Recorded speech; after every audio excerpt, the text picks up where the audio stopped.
Assalamualaikum warahmatullahi wabarakatuh. Kami dari kelompok 8 akan mempresentasikan materi dari bab 1 sampai bab 3.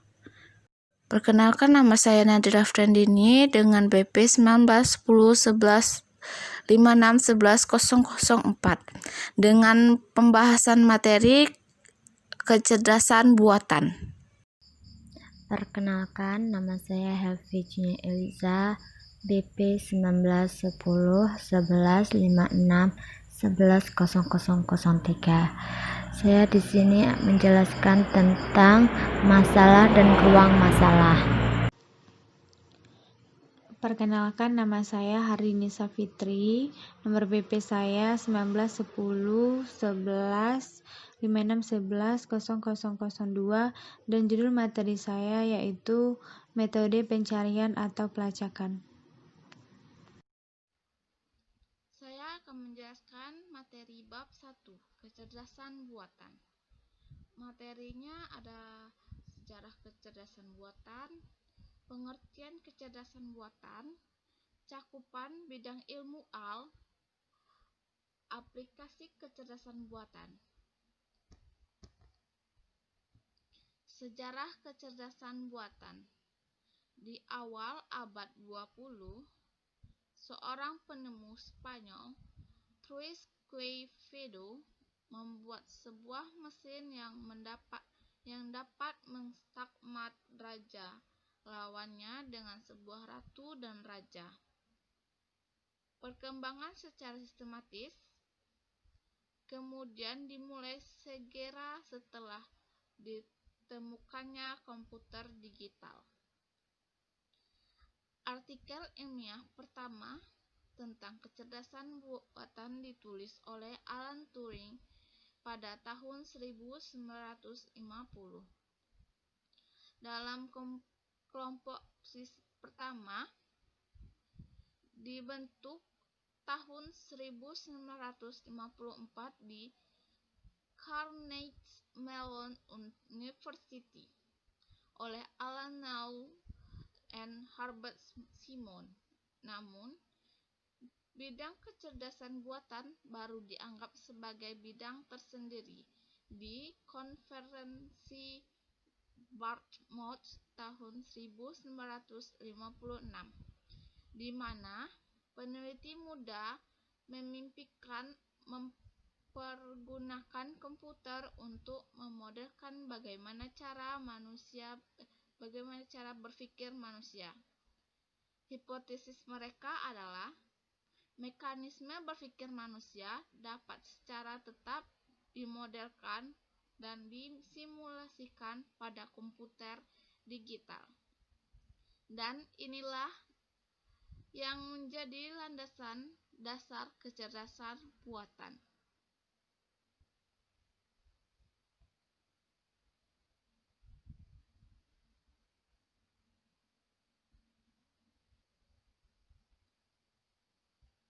Pengertian kecerdasan buatan. Pengertian sudut pandang mengenai definisi kecerdasan buatan menurut para ahli. Simon 1987, kecerdasan buatan merupakan kawasan penelitian aplikasi dan instruksi yang terkait dengan program komputer untuk melakukan suatu hal yang dalam pandangan manusia adalah cerdas. Rich and Kane 1991. Kecerdasan buatan merupakan sebuah studi tentang mengenai bagaimana membuat komputer melakukan hal-hal yang pada saat ini dapat dilakukan lebih baik oleh manusia. Ensiklopedia Britannica. Kecerdasan buatan merupakan cabang dari ilmu komputer yang dalam mempresentasi pengetahuan lebih banyak menggunakan bentuk simbol-simbol daripada bilangan, dan memproses informasi berdasarkan metode heuristik atau dengan berdasarkan sejumlah aturan. Turing et al. 1996.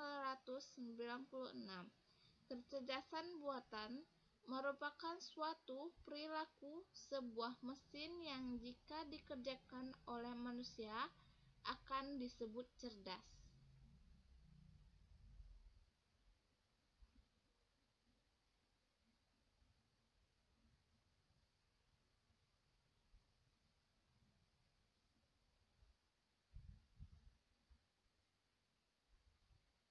Terdapat beberapa alasan untuk memodelkan performa manusia dalam hal ini.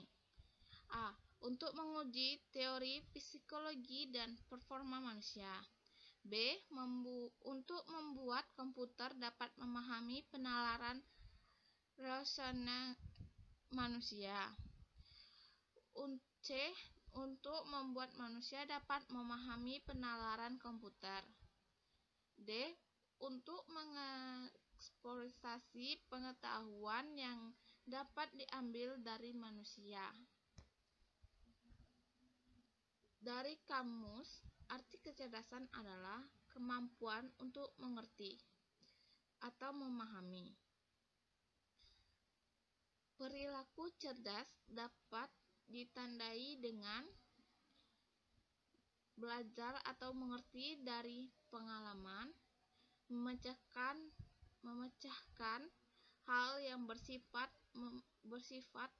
mendua atau kontradiktif, memproses setiap situasi baru dengan cepat, menggunakan alasan untuk memecahkan problem secara efektif, berurusan dengan situasi yang membingungkan, memahami dengan cara biasa atau rasional, menerapkan pengetahuan untuk memanipulasi lingkungan, mengenali elemen penting pada suatu situasi.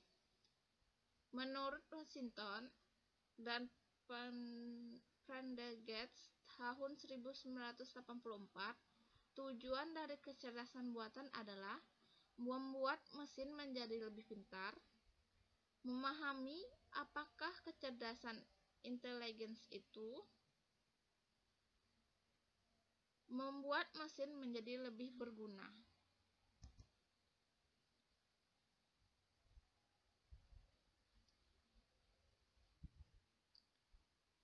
Konsep kecerdasan buatan.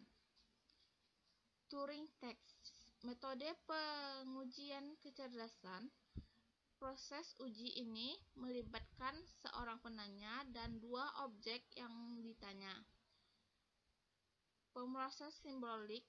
Sifat penting dari AL adalah bahwa AL merupakan bagian dari ilmu komputer yang melakukan proses secara simbolik dan algoritmik dalam penyelesaian masalah. Heuristik, suatu strategi untuk melakukan proses pencarian ruang problem secara efektif yang memadu proses pencarian yang kita lakukan di sepanjang jalur yang memiliki kemungkinan sukses paling besar.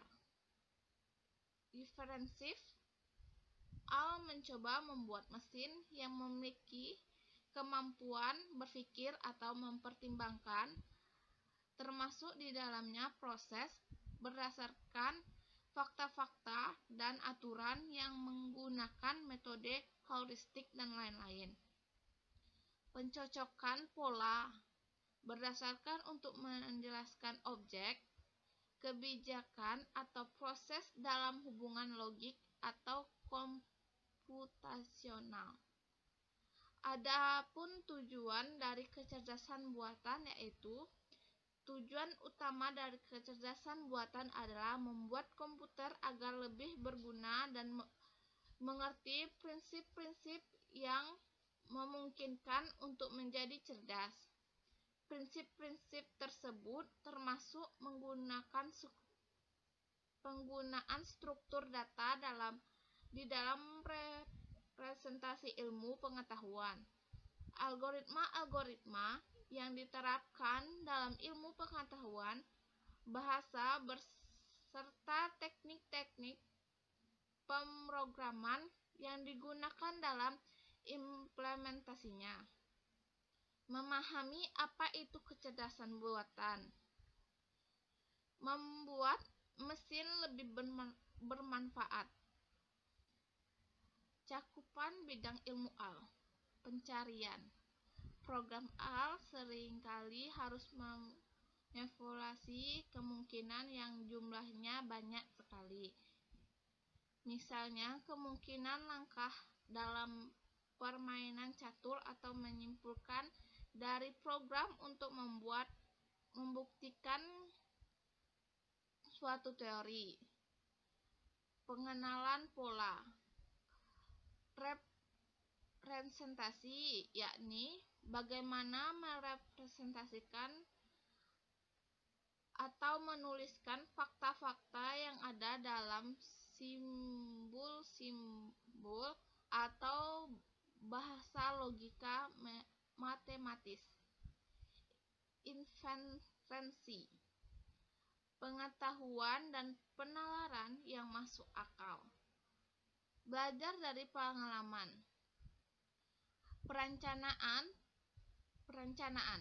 Program perencanaan bermula dari fakta-fakta umum, fakta tentang situasi yang khusus, dan suatu pernyataan tentang tujuan. Dari sini kemudian dibuat strategi untuk mencapai tujuan tersebut.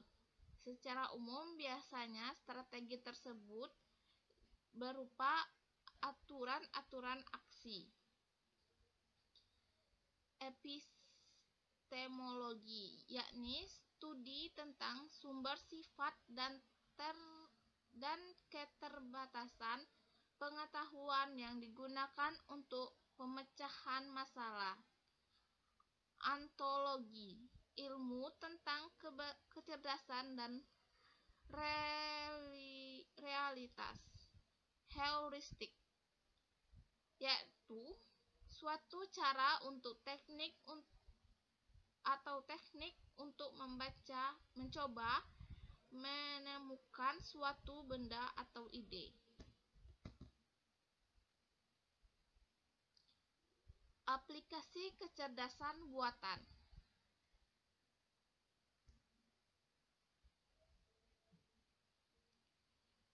Penerapan kecerdasan buatan meliputi berbagai bidang seperti ditunjukkan pada bidang akar pohon AL. Antara lain bahasa atau linguistik, psikologi, filsafat, teknik elektro, ilmu komputer, dan ilmu manajemen. Sedangkan sistem cerdas yang banyak dikembangkan saat ini adalah sistem pakar, pemrosesan bahasa alami, pembahasan ucapan atau suara, sistem sensor atau robotika.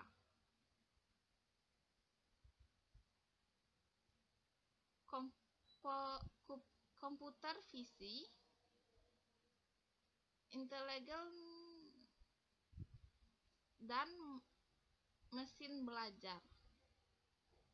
Baiklah, saya akan menjelaskan tentang bab 2, yaitu masalah dan ruang masalah. Ada 3.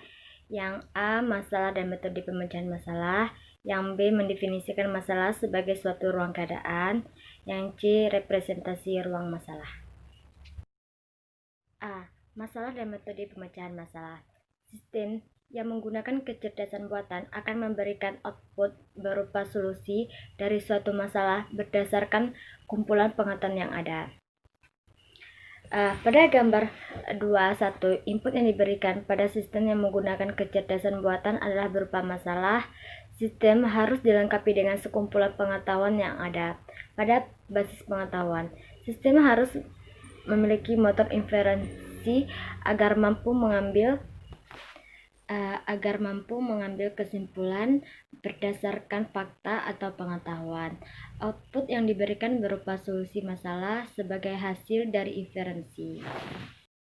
Secara umum, untuk membangun suatu sistem yang mampu menyelesaikan masalah, perlu dipertimbangkan 5 hal.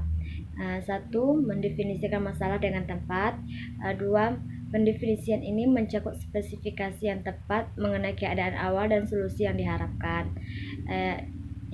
Menganalisis masalah tersebut serta mencari beberapa teknik penyelesaian masalah yang sesuai. Yang keempat, mempresentasi pengetahuan yang perlu untuk menyelesaikan masalah tersebut. Yang kelima, memilih teknik penyelesaian masalah yang terbaik. B. Mendefinisikan masalah sebagai suatu ruang keadaan. Misalnya permasalahan yang dihadapi adalah permainan catur, maka harus ditentukan 1. Posisi awal pada papan catur. Posisi awal setiap pemain catur selalu sama, yaitu semua bidak diletakkan di atas papan catur dalam dua sisi, yaitu kubu putih dan kubu hitam. Yang kedua, aturan-aturan untuk melakukan gerakan. Yang ketiga, tujuan. Tujuan yang ingin dicapai adalah posisi pada papan catur yang menunjukkan kemenangan seorang terhadap lawannya. Kemenangan ini ditandai dengan posisi raja yang sudah tidak dapat bergerak lagi. Yang C, representasi ruang masalah. 1. Graf keadaan. Graf terdiri dari not-not yang menunjukkan keadaan, yaitu keadaan awal dan keadaan baru yang akan dicapai dengan menggunakan operator. Not-not dalam graf keadaan saling berhubung dengan menggunakan ERC brosur yang diberikan panah untuk menunjukkan arah dan suatu keadaan ke keadaan berikutnya. Di sana ada gambar A, B, C, D, E, F, G, H, I, J, T, M. Terus graf keadaan dengan not M menunjukkan keadaan awal, not T adalah tujuan. Ada 4 lintasan dari M ke T.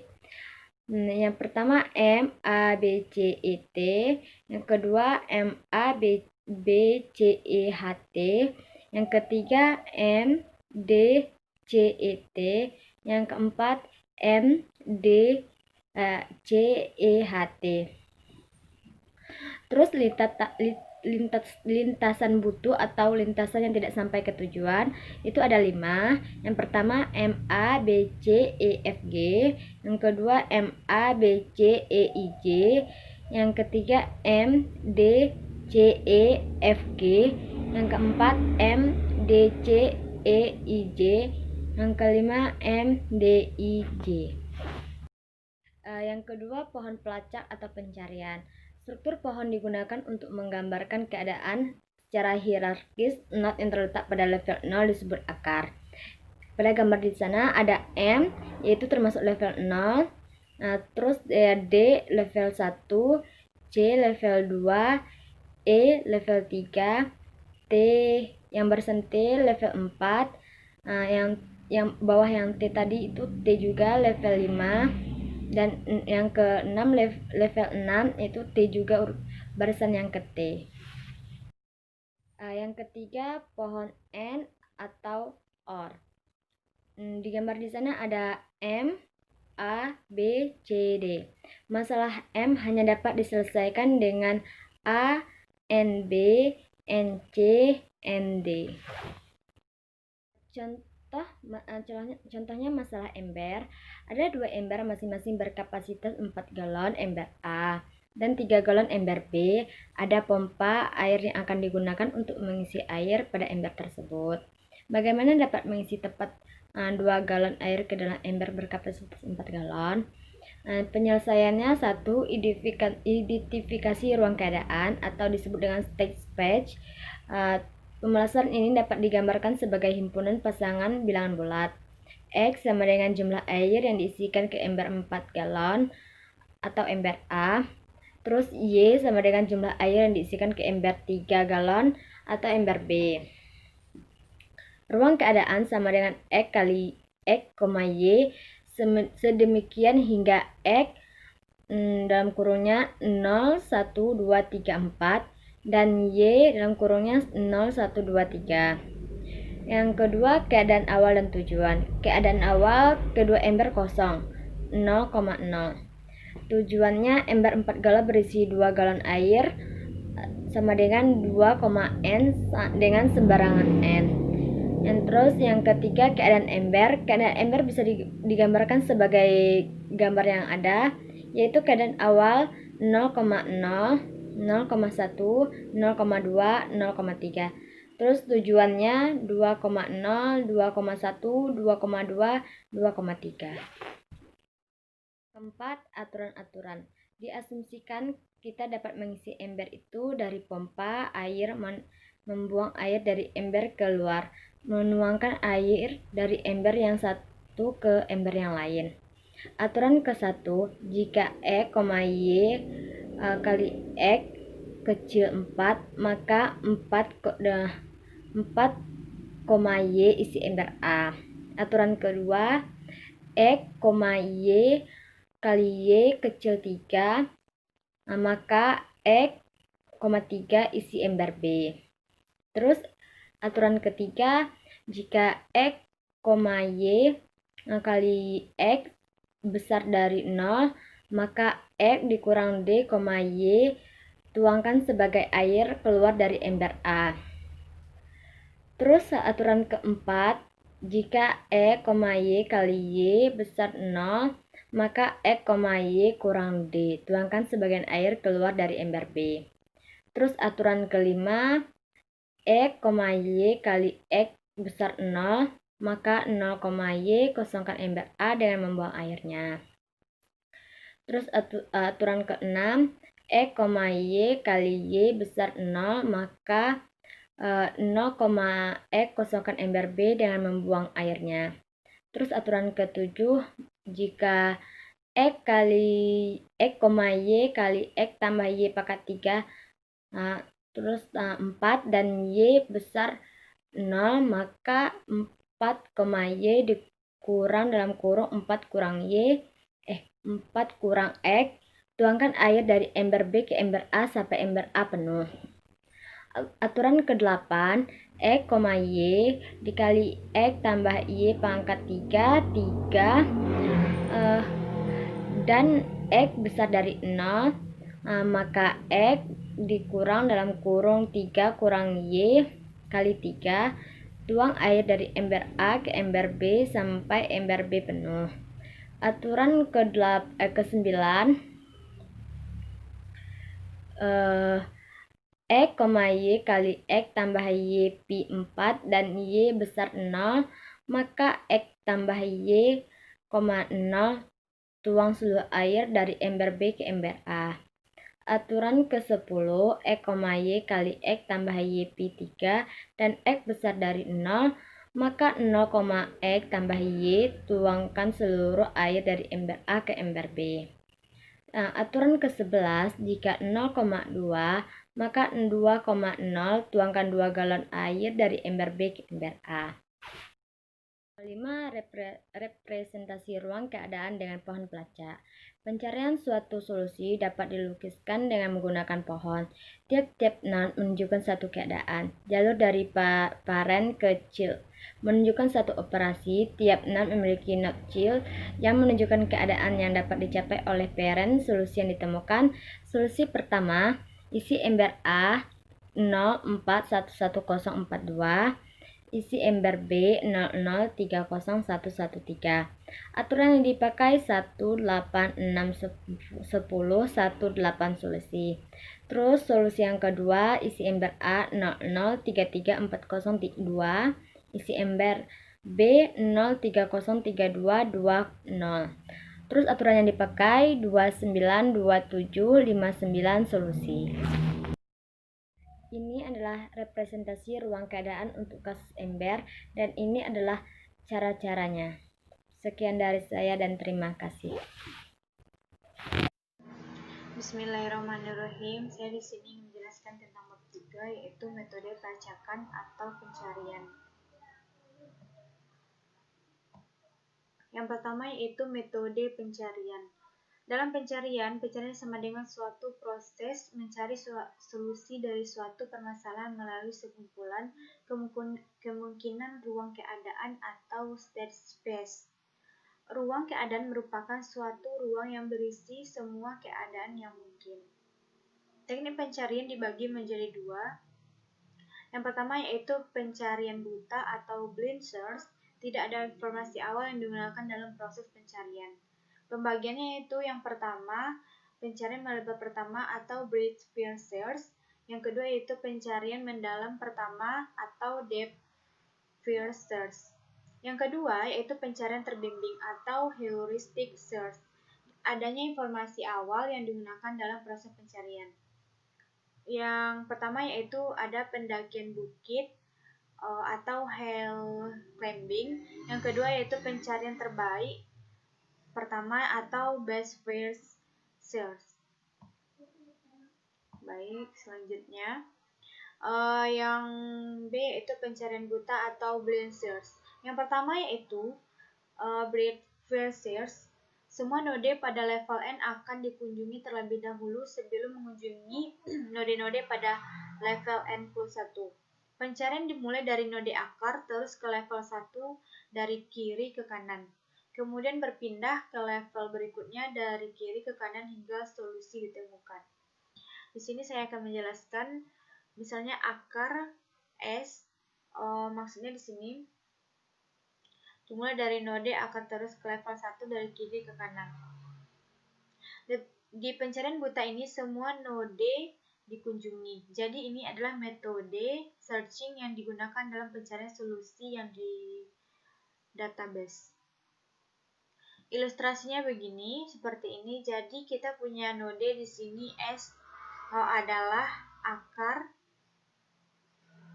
ya turun ke kiri A, B adalah level 1, C, D, E, F adalah level 2, dan H, G adalah level 3. Metode pencarian BVS, semua node dikunjungi. Jadi, dari akar turun ke A, kiri, langsung geser ke kanan, turun lagi ke kiri C, geser ke kanan, geser ke D, geser ke E, geser ke F, turun lagi ke H, lalu geser ke G atau ke kanan.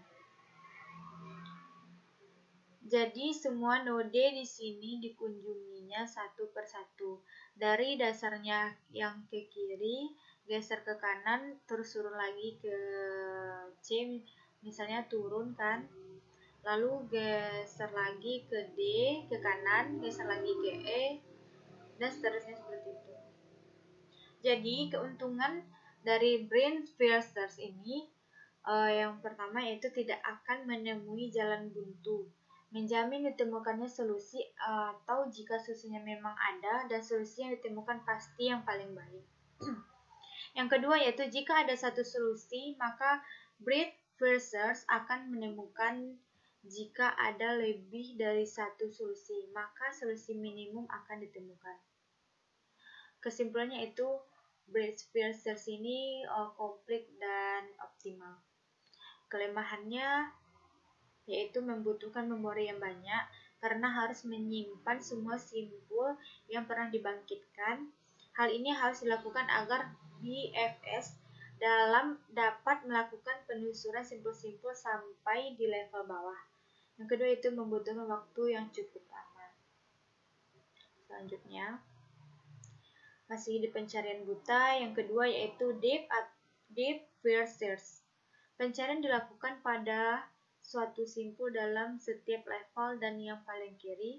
Jika pada level yang paling dalam tidak ditemukan solusi, maka pencarian dilanjutkan pada simpul sebelah kanan dan simpul yang kiri dapat dihapus dari memori. Jika pada level yang paling dalam tidak ditemukan solusi, maka pencarian dilanjutkan pada level sebelumnya. Demikian seterusnya sampai ditemukan solusi. Jadi, dia node-nodenya turun dulu dari akar akar S ini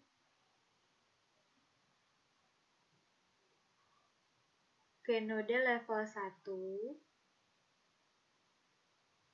ke level 2, dan ke level 3. Baru setelah itu naik lagi, baru turun lagi. Maaf, di sini dari akar misalnya turun dulu ke level 1, ke level 2, lalu naik lagi ke level 1 dan turun lagi ke level 2 dan turun lagi ke level 3.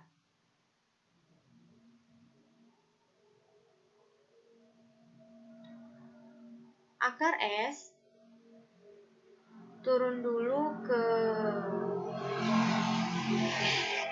A, lalu turun ke C, geser ke D, lalu naik lagi ke level 1, naik lagi ke B, yaitu ke kanan, terus turun lagi ke H, geser ke kiri, turun ke kiri, dan langsung geser ke kanan G.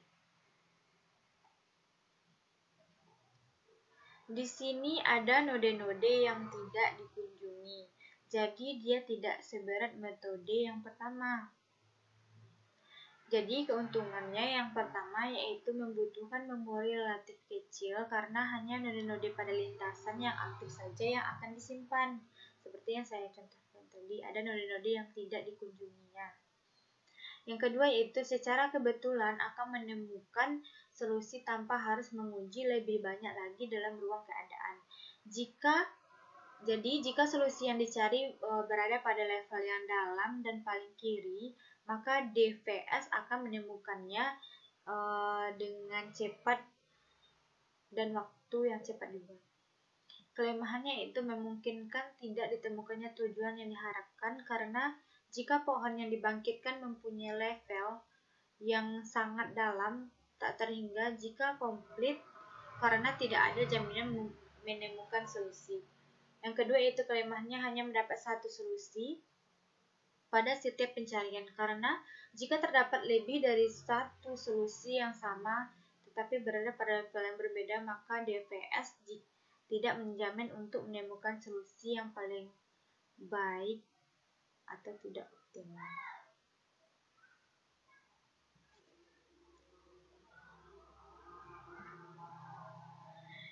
Yang C adalah pencarian terbimbing atau heuristic search.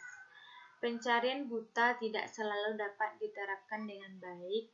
Hal ini disebabkan waktu aksesnya yang cukup lama dan besarnya memori yang diperlukan untuk masalah dengan ruang masalah yang besar. Teknik pencarian buta bukan metode yang baik karena keterbatasan kecepatan komputer dan memori.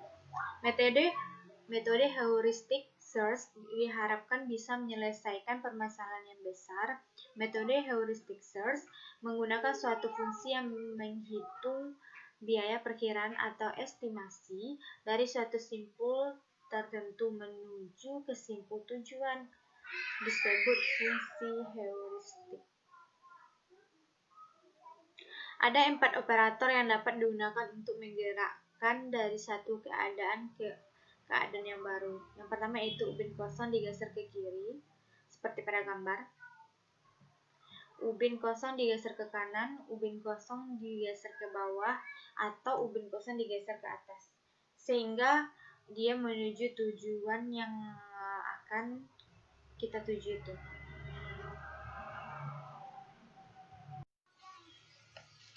C yaitu pencarian terbimbing atau heuristic search. Yang pertama itu hill climbing, contoh traveling salesman problem atau TSP. Seorang salesman ingin mengunjungi N kota, jarak antara tiap-tiap kota sudah diketahui. Kita ingin mengetahui rute terpendek di mana setiap kota hanya boleh dikunjungi tepat satu kali. Misalnya pada gambar di bawah ini. Ilustrasinya gini, di sini terdapat kota A, B, kota C, kota D. Jarak kota A ke B adalah 8, B ke C adalah 5, C ke D adalah 6, D ke A adalah 7. Angka-angka di sini menunjukkan jalan. Kalau kita total yang mana yang membutuhkan jalan terpendek, otomatis yang kecil. Solusi dari kota A ke B, B ke C, C ke D dengan panjang lintasan 19, yaitu jarak dari kota A ke B adalah 8, kota B ke C adalah 5, C ke D adalah 6. Jadi jika ditambahkan menjadi plus 19. Solusi yang kedua yaitu kota A ke B, B ke D, D ke C. Dari A ke B 8, jaraknya 8. Dari B ke D jaraknya adalah 4. Dari D ke C jaraknya adalah 6, jadi plus 8 lagi. Solusi yang ketiga yaitu dari kota A ke C plus 3, kota C ke B plus 5, B ke D plus 4, jadi hasilnya adalah 12. Solusi yang ketiga yaitu kota A ke C plus 3, C ke D plus 6, D ke B plus 4, jadi hasilnya adalah 13. Setiap kota hanya dikunjungi satu kali. Dari solusi 4 ini, kota mana saja yang dikunjungi terpendek, yaitu kota A ke C, kota C ke B, kota B ke D, sama dengan 12. Jadi salesnya ke kota A dulu, baru ke kota C, lalu ke kota B, dan lalu ke kota D. Jadi total jarak yang ditempuh yang paling terpendek adalah 12. Di sini metode simple hill climbing. Ruang keadaan berisi semua kemungkinan lintasan yang mungkin. Operator digunakan untuk menukar posisi kota-kota yang bersebelahan. Mungkin heuristik yang digunakan adalah panjang lintasan yang terjadi. Operator yang akan digunakan adalah menukar urutan posisi dua kota dalam satu lintasan. Bila ada n kota dan ingin mencari kombinasi lintasan dengan menukar posisi urutan dua kota, maka akan didapat sebanyak 6 kombinasi seperti contoh yang berikut.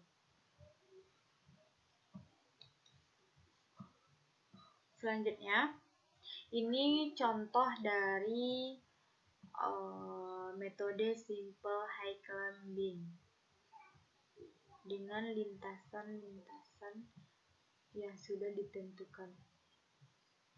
Seperti yang sudah saya jelaskan tadi, dengan pengertian dari metode simple hill climbing. Selanjutnya yaitu metode Stevens-Achen hill climbing. Stevens-Achen hill climbing hampir sama dengan simple Achen hill climbing. Hanya saja gerakan pencarian tidak dimulai dari kiri, tetapi berdasarkan nilai heuristik terbaik. Di level pertama, hill climbing memilih nilai heuristik terbaik yaitu ACBD sama dengan 12, sehingga ACBD menjadi pilihan selanjutnya. Level kedua, hill climbing memilih nilai heuristik terbaik karena nilai heuristik lebih besar dibanding ACBD, maka hasil yang diperoleh lintasannya tetap ACBD, yaitu sama dengan 12. Selanjutnya yaitu best first search. Teknik penelusuran yang menggunakan pengetahuan akan suatu masalah untuk melakukan panduan pencarian ke arah node tempat di mana solusi berada. Pencarian jenis ini dikenal juga sebagai heuristik. Pendekatan yang dilakukan adalah mencari solusi yang terbaik berdasarkan pengetahuan yang dimiliki, sehingga penelusuran dapat ditentukan harus dimulai dari mana dan bagaimana menggunakan proses terbaik untuk mencari solusi. Pertama kali dibangkitkan node A, kemudian semua suksesor A dibangkitkan dan dicari harga paling minimal. Pada langkah 2, node D terpilih karena harganya paling rendah, yakni 1 langkah 3, semua suksesor D dibangkitkan. Kemungkinan harganya akan dibandingkan dengan harga node B dan C. Ternyata harga node B paling kecil dibandingkan harga node C, E, dan F. Sehingga B terpilih dan selanjutnya akan dibangkitkan semua suksesor B. Demikian seterusnya sampai ditemukan node tujuan. Ilustrasi algoritma best friendster dapat dilihat pada gambar di bawah ini. Sama seperti yang sudah dijelaskan di atas ini. Baiklah, sampai di sini presentasi saya tentang pencarian atau pelacakan. Sekian dari presentasi kelompok 8. Kami akhiri dengan wassalamualaikum warahmatullahi wabarakatuh.